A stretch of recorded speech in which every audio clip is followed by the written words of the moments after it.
വാഴയുടെ വീഡിയോ ചെയ്താലും തീരില്ല. അത്രത്തോളം ഉപയോഗപ്രദമാണ് നമ്മുടെ വാഴ. വാഴയുടെ ഒരു ഭാഗം പോലും നമുക്ക് കളയേണ്ട ആവശ്യമില്ല. എന്താന്ന് വെച്ചാൽ അതിൻ്റെ ഓരോ ഭാഗവും ഔഷധ ഗുണം കൊണ്ടും അതുപോലെ തന്നെ ഉപയോഗപ്രദവുമായ നല്ല നല്ല ഭാഗങ്ങളാണ് കേട്ടോ.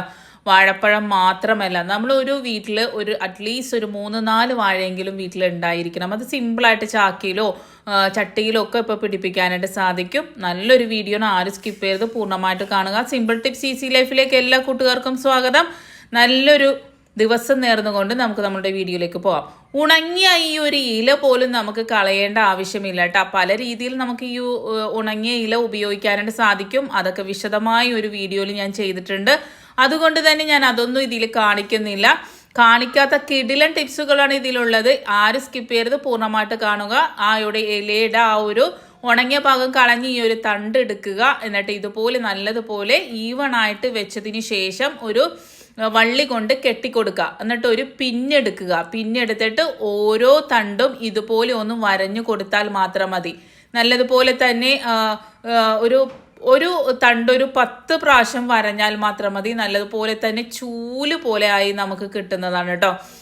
ഇതൊക്കെ നമുക്ക് ചെയ്യാൻ മടിയാണെങ്കിൽ കുട്ടികൾക്ക് ഏൽപ്പിച്ചാൽ മാത്രം മതി, കുട്ടികൾ ചെയ്തു തരും. കണ്ടില്ലേ, വളരെ സിമ്പിളായിട്ട് ഉണങ്ങിപ്പോയ ഇല കൊണ്ട് നമുക്കൊരു ചൂല് റെഡിയാക്കാനായിട്ട് സാധിക്കും. എന്നിട്ട് ഇത് നല്ല സ്ട്രോങ് ആയിട്ട് ഇരിക്കാനായിട്ട് ഇതുപോലൊരു പാള എടുക്കുക. നമ്മൾ ഏതെങ്കിലും, അല്ലെങ്കിൽ നിങ്ങൾക്ക് എന്തെങ്കിലും ഒരു പ്ലാസ്റ്റിക് കൊണ്ടാണെങ്കിലും കെട്ടിയാൽ മതി കേട്ടോ. ഇതുപോലെ ഒന്ന് ഇതെന്ന് പറയുമ്പോൾ നമുക്ക് അടിക്കുമ്പോഴൊക്കെ നമ്മളെ കൈ വേദനയൊന്നും എടുക്കില്ല കേട്ടോ.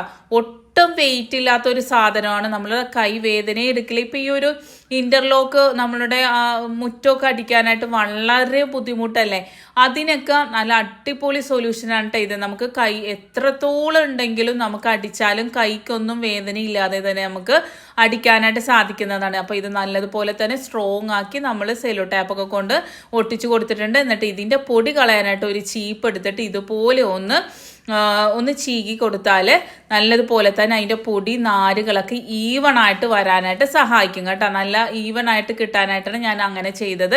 എന്നിട്ട് നമുക്ക് ഇത് അടിപൊളിയായിട്ട് പല കാര്യങ്ങൾക്ക് ഉപയോഗിക്കാം. നമ്മളിപ്പം അടിച്ചു വാരാൻ മാത്രമല്ല കേട്ടോ, മാറാമ്പല കളയുവാനും മാറാമ്പലൊക്കെ കളഞ്ഞ് നല്ലതുപോലെ ക്ലീൻ ആകാനൊക്കെ ഈ ഒരു ചൂല് സഹായിക്കും കേട്ടോ. കണ്ടില്ലേ, നല്ല പെട്ടെന്ന് തന്നെ നമുക്ക് ആ ഒരു ഇന്റർലോക്കൊക്കെ നമുക്ക് ക്ലീൻ ചെയ്തെടുക്കാനായിട്ട് സാധിക്കും, കൈയൊന്നും വേദനിക്കാതെ തന്നെ. അതുപോലെ ഇതുപോലുള്ള വിടവുകളൊക്കെ ക്ലീൻ ചെയ്യുവാനും ഒക്കെ നല്ലതാണ്. പൊടി തട്ടുവാൻ നല്ലതാണ്. ഇതിൻ്റെ ചീപ്പ് കൊണ്ട് ചീകി കളയുന്നത് അതിൻ്റെ ഒരു പൊടിയുടെ ഒരു അംശം പോലും ഇല്ലാതെ കിട്ടുവാൻ വേണ്ടിയാണ് ആ ചീപ്പ് കൊണ്ട് അതുപോലെ ചെയ്യുന്നത്. എന്നിട്ട് നമുക്ക് ദിവസവും നമുക്ക് വേണമെങ്കിൽ ജനാലയൊക്കെ തട്ടിക്കളയാനൊക്കെ നല്ല സൂപ്പറാണ് കേട്ടോ. ഇതൊരെണ്ണം ഉണ്ടാക്കിയാൽ ഒരു 2 ആഴ്ചത്തോളം നമുക്ക് ഉപയോഗിക്കാനായിട്ട് സാധിക്കും, ദിവസവും ഉപയോഗിക്കുകയാണെങ്കിൽ. ദിവസം ഉപയോഗിക്കാതെ നമ്മളിപ്പം ഓരോ ഭാഗങ്ങൾ ക്ലീൻ ചെയ്യാൻ, ഇപ്പം മാറാല കളയാനാണെങ്കിൽ നമ്മൾ ആഴ്ചയിൽ ഒരു ദിവസം മാത്രമല്ലേ ഉപയോഗിക്കുള്ളൂ. അങ്ങനെയാണെങ്കിൽ നമുക്ക് മാസങ്ങളോളം ഉപയോഗിക്കാം കേട്ടോ. ഇനി ഉണങ്ങാത്ത തണ്ട് കൊണ്ട് എന്താണ് ഉപയോഗം എന്ന് നോക്കാലോ. നമുക്ക് ഈ ഒരു തണ്ട് ഇതുപോലെ ക്ലീൻ ചെയ്തെടുത്തതിന് ശേഷം നമ്മൾ ഇതുപോലെ ചെറിയ സ്പൂണൊക്കെ വലിയ പാത്രത്തിലിട്ട ഇതുപോലെ വീണു പോവില്ലേ, അത് പോകാതിരിക്കാൻ ഇതുപോലെ ഒരു തണ്ട് ഇതുപോലെ വെച്ച് കൊടുത്താൽ അടിപൊളിയായിട്ട് ഇരിക്കുന്നതാണ് കേട്ടോ. എത്ര ചെറിയ സ്പൂണാണെങ്കിലും അത് താഴോട്ട് പോകാതിരിക്കാൻ നല്ല കിടിലൻ സൂത്രമാണ്.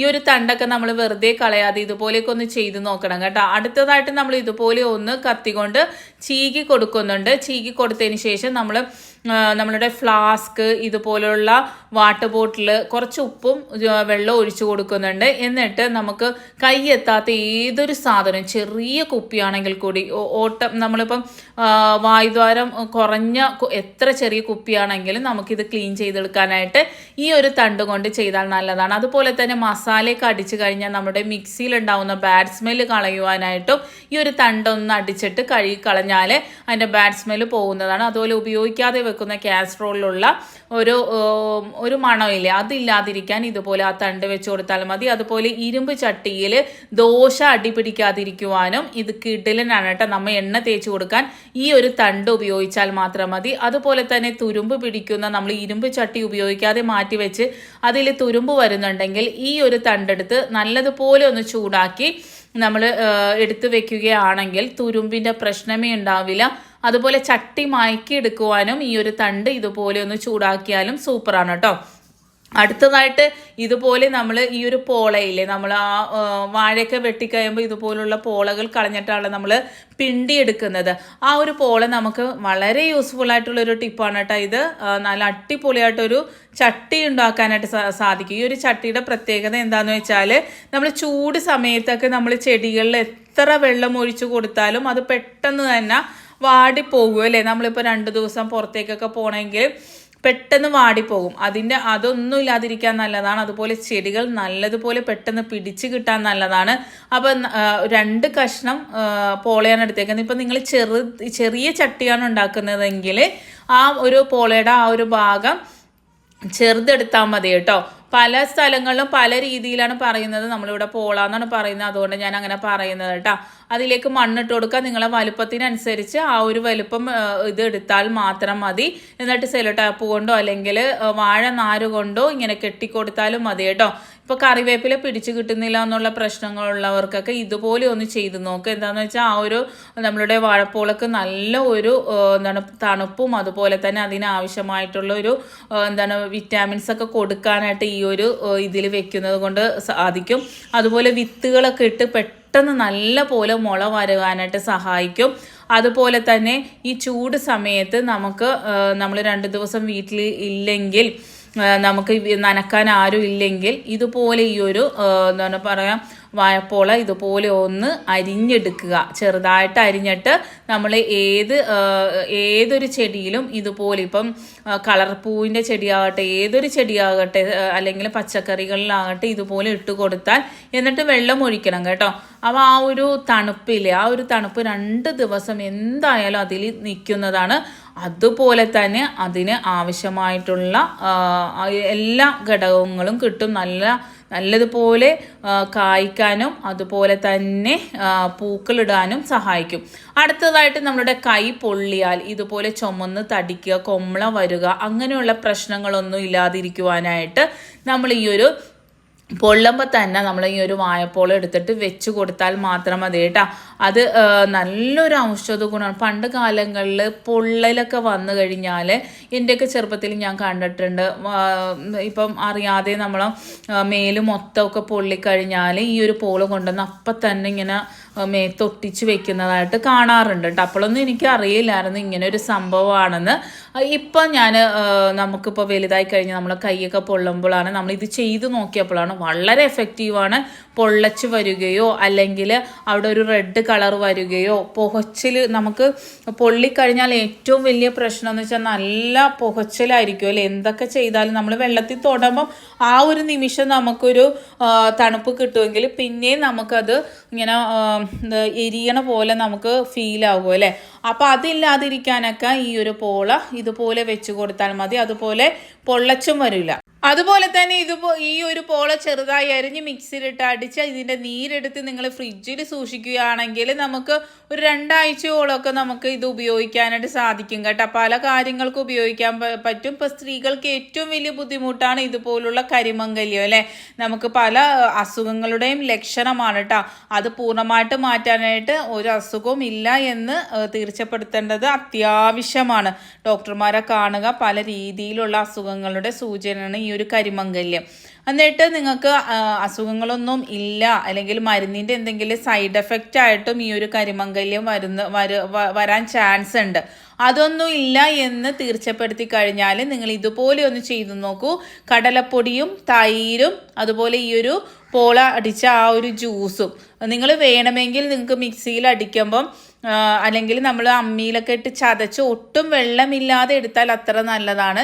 പക്ഷെ മിക്സിയിൽ അടിക്കുമ്പം എങ്ങനെ വന്നാലും ഒന്ന് അരഞ്ഞ് കിട്ടാനായിട്ട് നമുക്ക് ഒരിത്തിരി വെള്ളം ഒഴിക്കേണ്ട വരും. അതിൽ ഓൾറെഡി നല്ല രീതിയിൽ വെള്ളം ഉണ്ടാകും, എന്നാലും കുറച്ച് വെള്ളം ഒഴിക്കേണ്ട വരും. അപ്പോൾ വെള്ളം ചേർക്കാതെ എടുക്കുകയാണെങ്കിൽ അതിൻ്റെ ഒരു ക്വാണ്ടിറ്റി വളരെ കുറച്ച് മാത്രം എടുത്താൽ മതി കേട്ടോ. അപ്പോൾ വെള്ളം ചേർത്ത് ജ്യൂസാക്കിയത് കൊണ്ടാണ് ഞാനിപ്പോൾ ഇത് ഇത്രയും എടുത്തേക്കുന്നത്. എന്നിട്ട് നല്ലതുപോലെ മിക്സ് ചെയ്യുക. നമ്മളുടെ കടലപ്പൊടി തൈര് പിടിക്കാത്തവരാണെങ്കിൽ തേൻ ചേർക്കാവുന്നതാണ് കേട്ടോ. എന്നിട്ട് ഒരു 15 ദിവസം നിങ്ങൾ ഇട്ട് കഴിയുമ്പോഴത്തേക്കും നല്ല ഒരു വ്യത്യാസം തന്നെ നിങ്ങൾക്ക് ഉണ്ടാവുന്നതാണ്. ഇപ്പോൾ കരിമംഗല്യം ഇല്ലെങ്കിൽ സ്കിന്ന് നല്ല ഗ്ലോയിങ് ആകുവാനും അതുപോലെ തന്നെ പിമ്പിൾസ് ഒക്കെ ഉണ്ടെങ്കിൽ അതൊക്കെ മാറുവാനും ഇത് സൂപ്പറാണ് കേട്ടോ. ഇനി ഞാൻ ഈ ഒരു വെള്ളത്തിലേക്ക് ചേർത്ത് കൊടുക്കാൻ പോകുന്നത് ശർക്കരയുടെ പൊടിയാണ് കേട്ടോ. ഇത് പൊടിച്ച് വെച്ചേക്കുന്നത് കൊണ്ടാണ്. ഇല്ലെങ്കിൽ നിങ്ങൾ ശർക്കര പാനിയായിട്ടോ അല്ലെങ്കിൽ ഒന്ന് കല്ലിട്ട് ചതച്ചിട്ടോ ഇതിലേക്ക് ഇട്ട് നല്ലതുപോലെ മിക്സ് ചെയ്ത് അത് ഫുള്ളായിട്ട് മെൽറ്റായി കിട്ടണം. എന്നിട്ട് നമ്മൾ ഓവിൽ നിന്നും വരുന്ന ബാഡ് സ്മെല്ല് മാറ്റുവാനും അതുപോലെ തന്നെ ബ്ലോക്ക് ഉണ്ടെങ്കിൽ അത് മാറുവാനൊക്കെ ഇത് നല്ലതാണ് കേട്ടോ.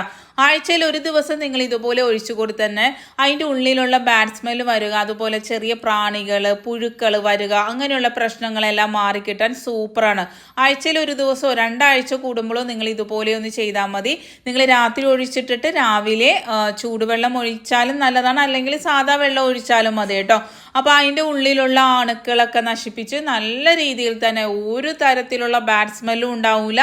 അതുപോലെ തന്നെ ഈ പാറ്റ ശല്യം പ്രാണി ശല്യം ഒന്നും ഉണ്ടാവില്ല. അതുപോലെ ക്ലോസറ്റിലും നമുക്ക് ഇതേ മെത്തേഡ് തന്നെ ചെയ്യാവുന്നതാണ്.